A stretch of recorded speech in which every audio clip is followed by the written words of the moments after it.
کہ وہ حیدر قرار جس کا پیغمبر نے اس قدر اہتمام سے تعارف کرایا، جن کی امامت و خلافت کے لیے اس قدر پیغمبر نے اہتمام فرمایا، امت رسول نے اس علی ولی کی قدر کیا کی؟ عین اللہ کے گھر میں حالت نماز میں لیلۃ القدر میں علی امت کے ظلم و جفا سے محفوظ نہ رہ سکے۔ حالت نماز میں ظالموں نے 1000 میں تلوار خریدی، 1000 درہم کی زہر میں اس کو بجھایا اور مولا کے سر اقدس پر وہ وار کیا کہ اگر تمام روئے زمین کے لوگوں پر وہ زہر تقسیم کر دی جاتی تو ایک بندہ بھی زندہ باقی نہ رہ جاتا۔ یہ تو حیدر قرار تھے کہ پھر بھی 3 دن تک موت کا مقابلہ کرتے رہے اور شہادت کے بستر پر کروٹیں بدلتے رہے۔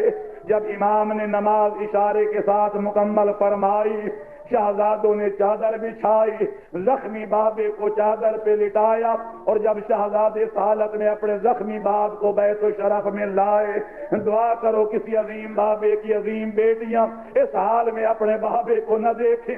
علامہ ملکی اور باقی علماء نے لکھا ہے کہ جب حیدر قرار کی شہزادیوں کی نظریں اپنے زخمی بابے کے سر اقدس پہ پڑی تو بیویاں اتنا بلند آواز سے روئیں کہ آسمان کے قدسی بھی رونے لگ گئے۔ میرے آقا نے آنکھیں کھولی، دیکھا کہ میری بیٹیاں بلند آواز سے رو رہی ہیں، تو حکم دیا حسن بیٹا دروازے پہ چلے جاؤ اور میرے اصحاب سے جا کر کہہ دو کہ ان سے کہہ دو کہ اپنے اپنے گھروں کی طرف چلے جائیں۔ بعض علماء نے اس کی وجہ یہ بیان کی ہے کہ غیور امام یہ بات برداشت نہ کر سکے کہ کہیں میری شہزادیوں کے رونے کی آواز میرے اصحاب کے کانوں میں نہ پڑ جائے۔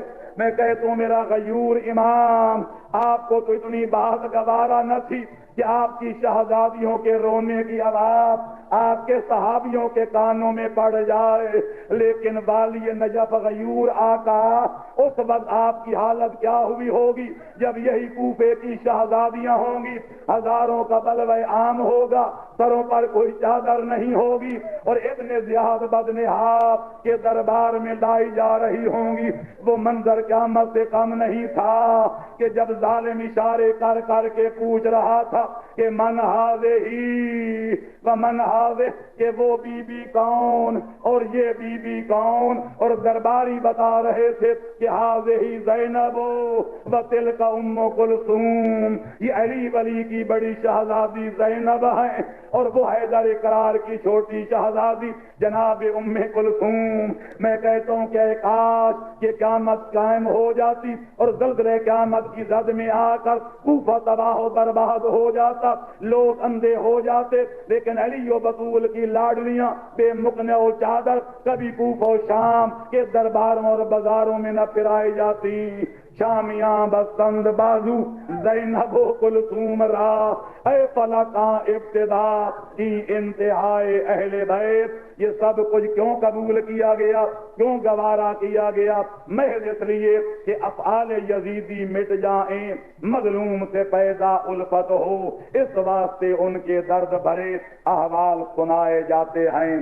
پالنے والے تجھے واسطہ محمد و آل محمد علیہ الصلوۃ والسلام کا، ہمارے اقلیم امامت کے بار میں تاجدار کے ظہور میں تاجیر فرما۔ پالنے والے ہمارا نام ان کے انصار و اعوان کی مقدس فہرست میں درج فرما۔ جو بیمار ہیں ان کو صدقہ بیمار کربلا کا شفائے کاملہ اور عاجلہ عطا فرما۔ جس قدر مومنین مومنات جہاں تشریف فرما ہیں ان سب کے بالعموم اور بانیان مجالس کے بالخصوص حاجات شرعیہ بارلا ان کی قد و کاوش کو شرف قبولیت عطا فرما۔ آخری زمانے کے فتنوں سے ہمیں محفوظ فرما، ہمارا خاتمہ اسلام و ایمان پر فرما، ہمارا حشر و نشر سرکار محمد و آل محمد علیہ السلام کے سچے محبوں کے مخلص زمرے کے ساتھ فرما۔ پالنے والے تمام عالم اسلام کو خواب غفلت سے جگا اور تمام مسلمانوں کو ایک بنا اور متحد ہو کر ان کو آج کی چیلنجوں کا مقابلہ کرنے کی توفیق عطا فرما۔ شمع ولایت علی کے پروانوں کو ایک و نیک بنا کر ملک و ملت و مذہب کی صحیح خدمت کرنے کی سعادت عظمیٰ عطا فرما۔ ہمارے گناہوں سے درگزر فرما، ہماری نیکیوں کو شرف قبولیت عطا فرما اور مرنے سے پہلے میں توبۃ النصوحہ کرنے کی توفیق عطا فرما۔ عالم انسانیت کو خواب غفلت سے جگا تاکہ ہر قوم پکارے کہ ہمارے ہیں حسین اور ہم حسین حسینیوں کو مقصد شہادت حسین کے سمجھنے اور سمجھ کر اس کے مطابق عمل درآمد کرنے کی بھی سعادت کبریٰ عطا فرما. ربنا تقبل منا انک انت السمیع العلیم.